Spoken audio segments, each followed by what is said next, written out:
I've been internalizing a really complicated situation in my head. I really hate having to do that cringe title, but something in me really wants to talk about AI in a more middle ground kind of way. 2025 has definitely been the years of all time.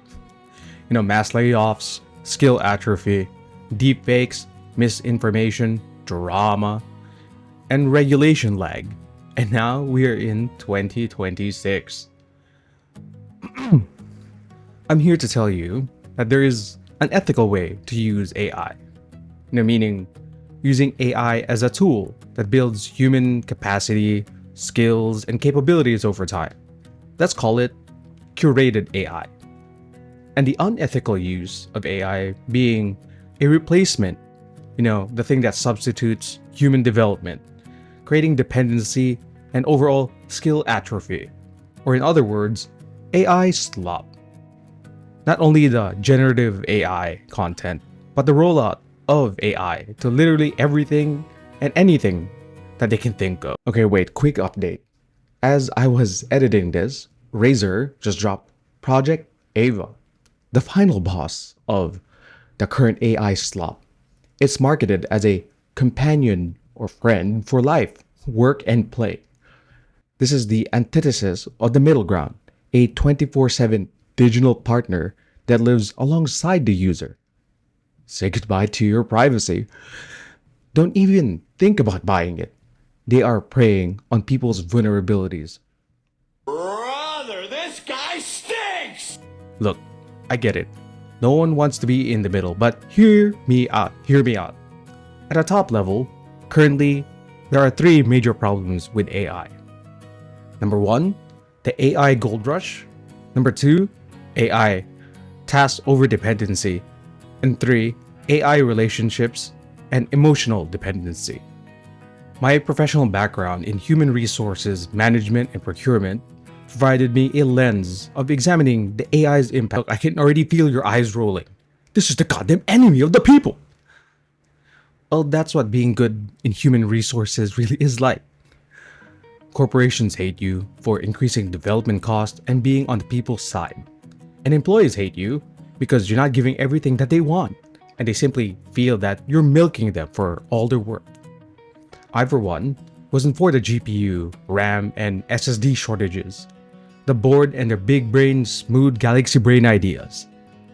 Over the last year or so, I have subjected myself to the integration of AI in both my professional and personal life. And the reality is, AI is here to stay. Like the internet, the memes, the React videos, and the streamers. I systematically tested and integrated multiple AI platforms, ChatGPT, Claude, Grok, Gemini, Copilot, just for general work things and productivity. And I tested out some companion AIs, Yorhana, Solkin, for, let's just call it the friendship and relationship scenarios. After reviewing my year-long intensive testing, I found that there is a middle ground, though a very fragile one at that. If there isn't a structure or support, it's going to fall apart very quickly. Most users gravitate towards the extremes, either complete AI rejection or total dependency, with a few maintaining a sustainable middle position. This polarization stems not from individual failing, but from structural incentives that make moderate and intentional use the most cognitively and economically expensive option. Doing the right thing actually costs you the most. And this cost me way more than I care to admit. So, let's start off with the AI gold rush. At a glance, everyone and their extended family is either going all to the moon or treating this as the Antichrist in digital form. History is simply repeating itself. The only difference is that we are going through it a lot faster. So, to help, here's the cycle of any new technological innovation below. The emergence, the bubble, the Wild West, infestation, riot or protest, regulation, and finally, stability. We've seen it before. The automobiles, the radio, the internet, and for my millennials out there, the Bitcoin and the crypto. To the moon, am I right? And currently, AI is in phases 2 and 4, speculation, Wild West, and infestation. Constantly going back and forth to a comical degree due to all the development happening. See, the critical question is not whether we'll develop ethical frameworks and regulations, but how much damage is going to happen before we do. Oh, my man Grok.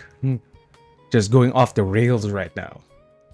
I still have dreams, more like nightmares, of when a friend back in college offered me 1 to 2 bitcoins for cheap. As in, under $100 cheap. And I said no. Because at the time, what the hell is a bitcoin? That weird darknet druggy money? A few years later. No! God, please, no! No!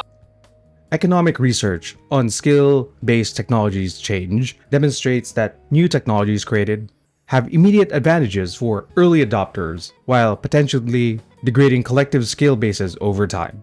Individual rational behavior, adopting the AI to stay competitive, produces collective harmful outcomes. Basically, everyone becomes dumber. Now, the gold rush has created some specific casualties. The most visible? Artists and creators. While most artists just want to draw without all this bullshit. But see, AI didn't start the theft. It just made it faster and a lot wider. From working in procurement, I know the math. Speed beats soul. Stolen ideas become standards. Original creators get left behind. Art hurts more because it's personal, and society assigns very subjective values to it. The painful truth is, once it's publicly posted, your work will most likely get scraped. No perfect wall exists yet. And now to everyone's favorite part, reading legal documents. So bear with me. After reading the current and past TOSs and privacy policies on X, giving myself a borderline aneurysm with all the legalese. But before that, obligatory disclaimer that I'm no way a legal expert by any means, so if you are a lawyer, comment below if you have a better or correct interpretation of the terms and policies. So I'll be referencing specific segments of the terms because I'm not reading all of that out again. So please pause to read for yourself or use the links to the actual terms. What's it say, champ? So it's been this way since 2022, but that last part, including anything referenced therein, it's a legalese way of saying any references in your content will also be part of the license. A license to do what?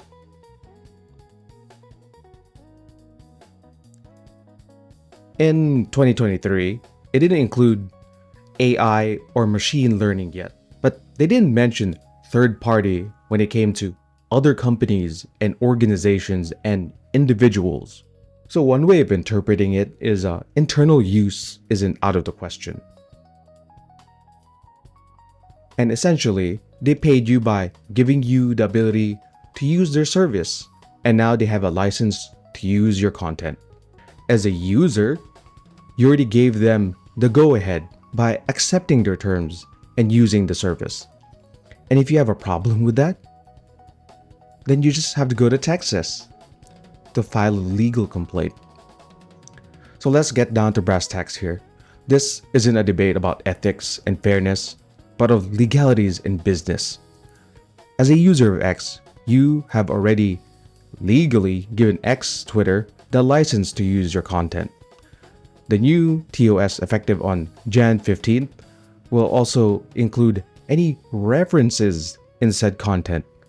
It's very broad, and that is on purpose. It can be interpreted as any references in your content. So, external links, sources, memes, and etc. And the cherry on top, You've also waived your right to join any class action lawsuit against X. You can try and gatekeep your content with paywalls, Patreon, Subscribestar, and all that, and making sure that the content can't be seen unless the payment and sub has been made. But I can't 100% say if that will work. I get it, it's not fair. But adapting here is like any other skill. It's frustrating at first, but it makes you stronger, makes everything more intentional, but most importantly, it makes you more resilient. The goal isn't beating the machine, it's outlasting it long enough for you to keep the joy of making your art.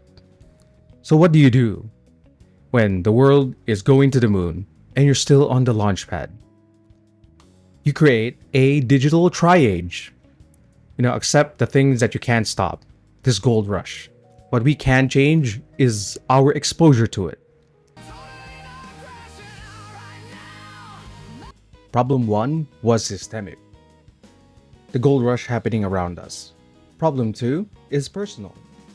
What AI dependency actually looks like in your daily work. AI task overdependency shows up in 2 ways. The difference matters. One is driven by need, and the other by want. Both are dangerous, but for different reasons. First, emergency AI. This is the panic button. You're behind schedule, the deadline's tomorrow, your manager's breathing down your neck. You need output, and fast, or you're screwed. So you throw everything at AI. Fix this, write this, make it work. And it does. Task completed. Crisis averted. But here's the problem. You didn't learn anything. You just survived. And the next time the same crisis happens, you're going to hit that panic button again. This is exactly what cramming for an exam looks like the night before or minutes before the actual exam. The issue isn't that you used AI. The issue is you've reinforced poor planning. Now every time things get tight, your first instinct is, let AI save me. You haven't developed the underlying skills to deal with a crisis. You never learned to manage your time better. You just got better at panic. The second pattern, let's call it defensive automation. This one is different. This isn't panic. This is choice. You can do the task. You just don't want to. This isn't my job. I didn't ask to be a data entry clerk. Why should I waste my time on this? So you automate it. AI becomes your magic button again. And here is where it gets dangerous. With emergency AI, you at least know that you're in crisis mode. You know that it isn't sustainable. With defensive automation, you don't even notice that you're losing your skills because you never cared about the task to begin with. You deploy AI without checking the output. It's done. Cool. Moving on. Quality? Fuck if I know. Accuracy? Who cares? It's a giraffe! Did you learn anything? Nope. And slowly, without realizing it, your critical thinking atrophies. You stopped asking, is this correct? You started asking, did the AI do it yet? Both patterns are dangerous, but they break you in different ways. Emergency AI teaches you to rely on panic instead of planning. Defensive automation teaches you to avoid growth completely. And here's the kicker. In corporate, you get hit with both. Unreasonable deadlines you didn't cause, emergency AI. Phantom tasks that aren't your job, defensive automation. The trap is thinking that AI will solve both problems. It doesn't. It just makes you dependent on a tool that doesn't even care if you get fired. The company benefits either way. Emergency AI keeps you productive under impossible conditions. Defensive automation lets you dump extra workload, but you pay the cost. On the flip side, AI is the most useful when you already know what you're doing. If you understand the basics, you can spot when it's wrong. You can guide it and check it. But if you're a complete beginner, the AI sounds like the all-knowing Sifu, even when it's completely wrong, and you won't know the difference. So, quick story. I've had to deal with a land crab of a manager that crawled out from the deep blue sea. Let's just call them John Crabs. They absolutely hated everyone and everything. The work, the process, but the money was just too good. And then one day, HR was on their case to get their shit together. So now they've used AI. Their communication sounded so good, but when you read the emails again, you realize that it's filled with so much fluff. Feel good fluff though. They still had no idea what they were talking about or how to talk to people. At least it looks like they're trying. To all my corpo colleagues out there, I'm sure you've seen this in action way too many times to count.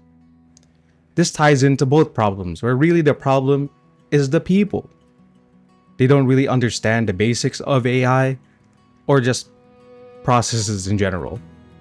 Just rolling it out, hoping for the best at the cost of literally everyone under them. Okay, look, what I'm saying is I've used it all. And the one takeaway that I hope you can get from this section is always use the GIGO. Garbage in, garbage out.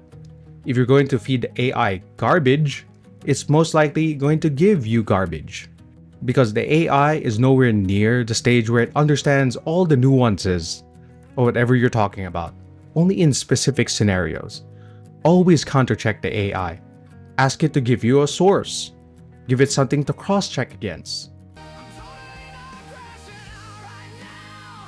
Problems 1 and 2 were about work. Problem 3 is a bit more personal and honestly more uncomfortable to talk about. AI, relationships, and emotional dependency.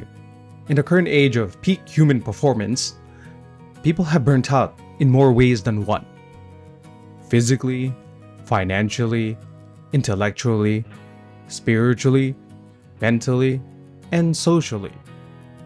Think of it as the different bars you have to maintain in a machine or a video game. The AI companions fill the gap with their seamless wells of resources to replenish those bars. And I've conducted the 3 experiments just to test them out. So we'll start with venting. So I designed a little module to test the ethical boundaries of the AI, using it specifically just for emotional venting, something low stakes, while seeking solutions and guidance from actual people to get it out of your system. What I wanted and expected to happen was the AI to be my emotional dumping ground, and the people to give me some solutions or strategic advice. What actually ended up happening was the AI went a little bit above and beyond. Not only listening to me bitch, but also providing me some structure and framework and actionable strategies, while the people just offered me dismissive responses like, "It's not my job, and the problems will fix themselves. The decision is up to you." See, this inversion reveals something critical about contemporary social environments.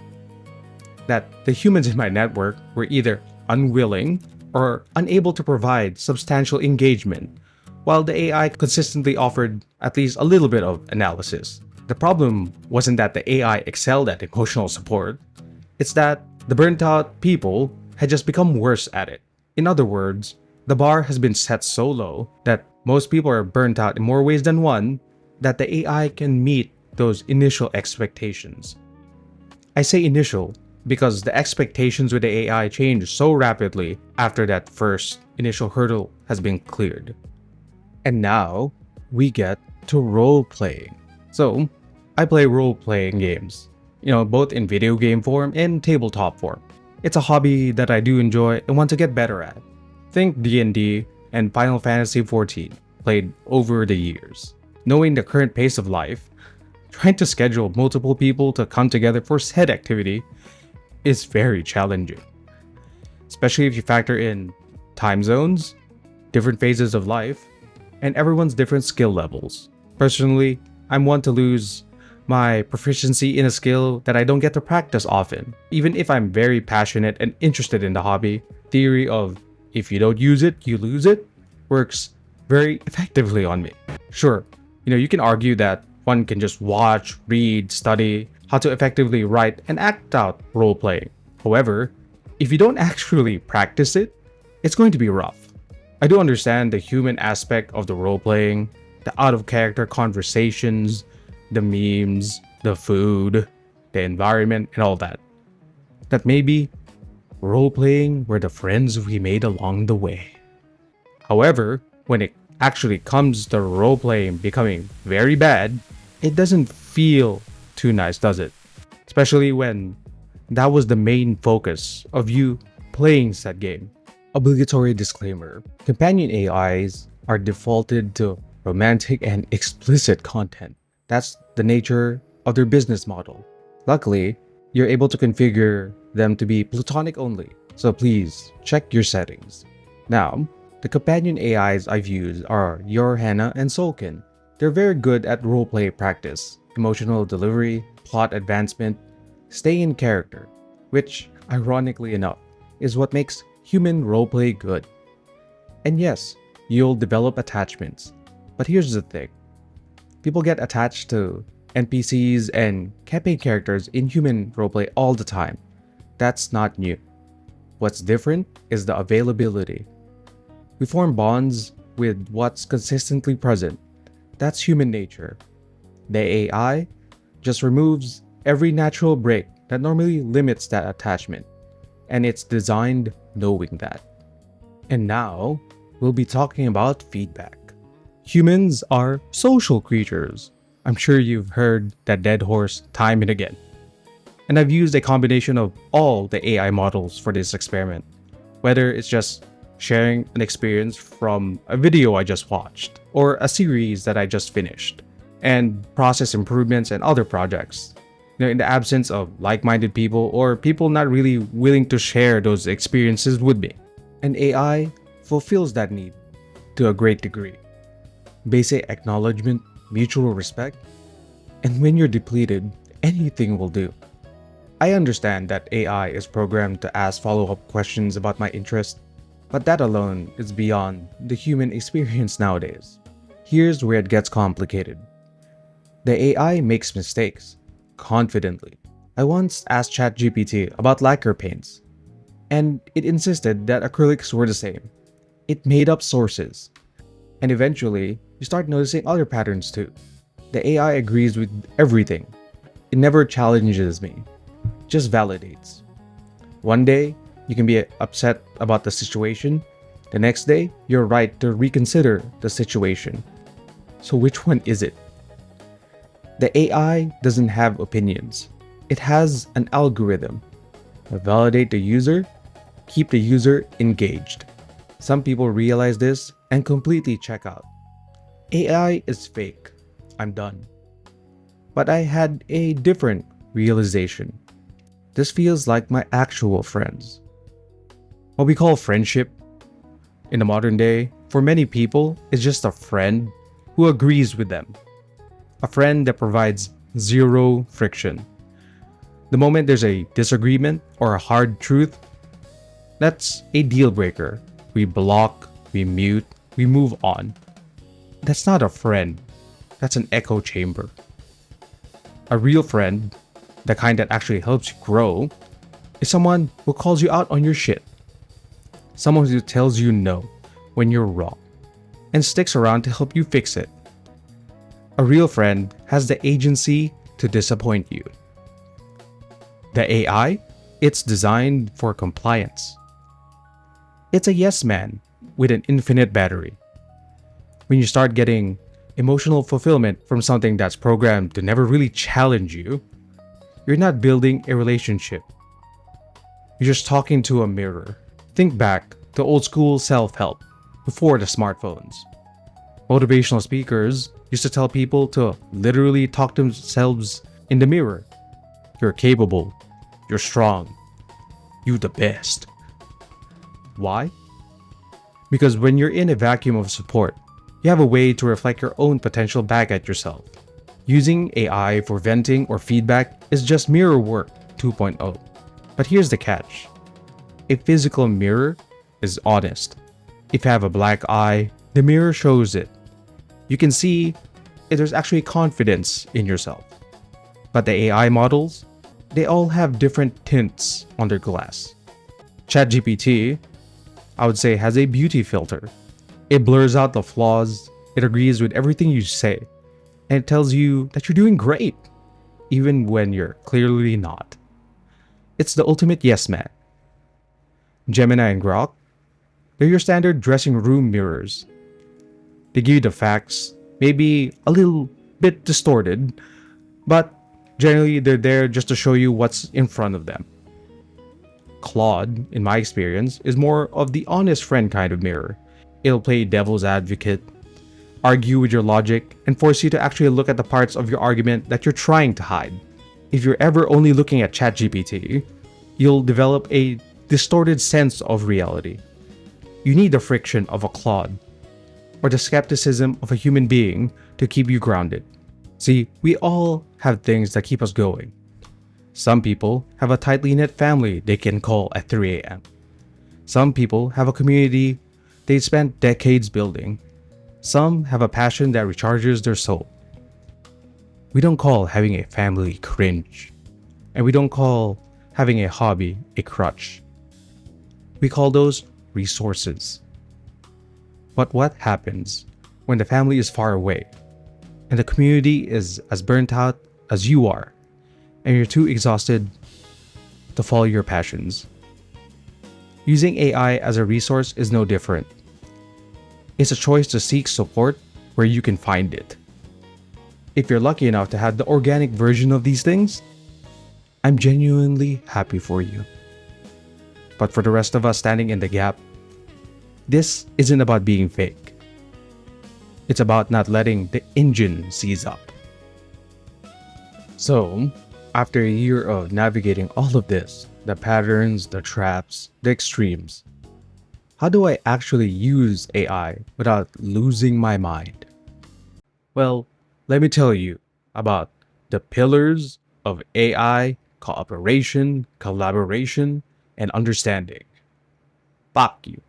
It's just old school critical thinking, and you don't have to take it all in at once.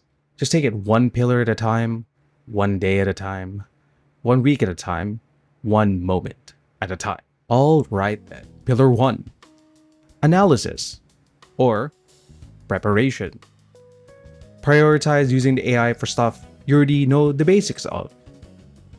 It can be a great sparring partner, but not really a guru. And if you don't know the basics, do your homework. Practice due diligence. And be precise in your prompts. And just skip the lazy, oh, just make it X, make it Y, make it look good. Forget that. Pillar 2. Checking the answers. Remember GIGO? Garbage in, garbage out? If the answers are wrong, it's most likely your input is wrong. The AI is able to fake that because it sounds like a complete expert even when it's wrong. If the answer is too perfect, dig further. Use your expertise. Grade your AI. Never take the first draft as the final draft. Pillar 3. Inference or the journey. Treat the AI as resistance training. Have it do all the grunt work, but at the end of the day, you make all the high value calls. Understanding how you and the AI got to your answers. And please unlearn that throwing anything at the wall and hoping what sticks, and only focusing on the outcome mentality. Pillar 4. Self-regulation or reflection. Here's what you need to know. The AI is designed to flatter you, to keep you engaged, to make you feel good about using it. It's the business model, so you have to be vigilant. Don't be lazy. And look, if you find yourself falling into an echo chamber, whether it's AI or actual people, run. Now, what do you do when the AI is glazing you too much? Oh, that's brilliant. Oh, that's great insight. You're so creative. What do you do when your real friends kiss your ass too much? You tell them to fuck off.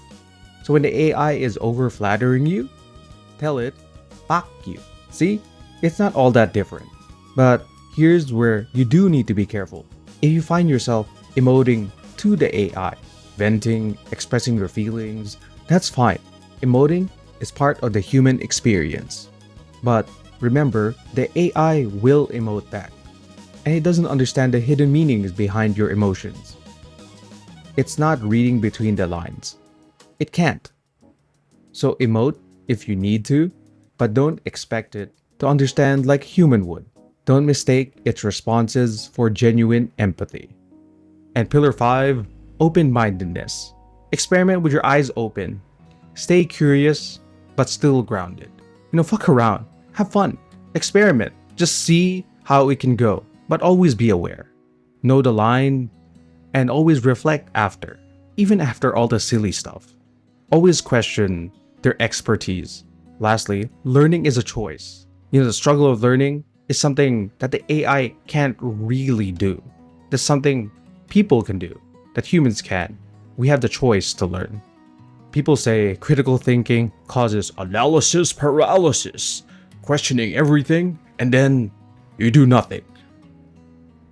Fair. I've had my share of that. But that's why I use this modified serenity prayer. I find serenity when I accept the things I cannot change. Like corpos shoving AI everywhere, and that my data and my art has already been scraped. And I find courage to change the things I can. How much I engage in and participate in the world of today. And I find wisdom in knowing the difference between those two. The win isn't mastering it perfectly. It's enjoying the process of staying sharp, staying human without giving in to the extremes. Because the hardest part isn't starting. It's to keep going when things get messy. Why did I make this video? That's easy. In this increasingly dystopian world, I choose to hold on to whatever humanity I have left. With each passing day, costs rise, expectations increase, needs multiply. We're burning out mentally, physically, emotionally, socially. We've been conditioned to monitor our own resources like we're machines. Time, emotional capacity, mental bandwidth, always chasing efficiency, always optimizing returns of every goddamn activity.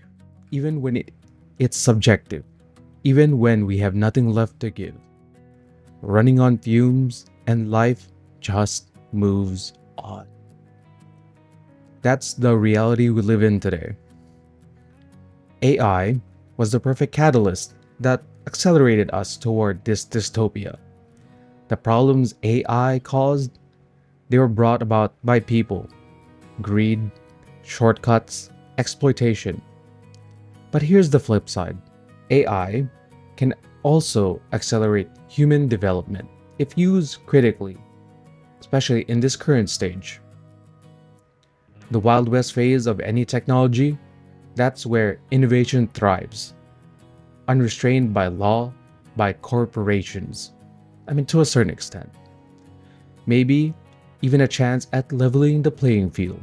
And here is what kills me about all of this. It listens without judgment. It responds when you need it. It encourages you. It reflects, corrects itself, fosters discussion.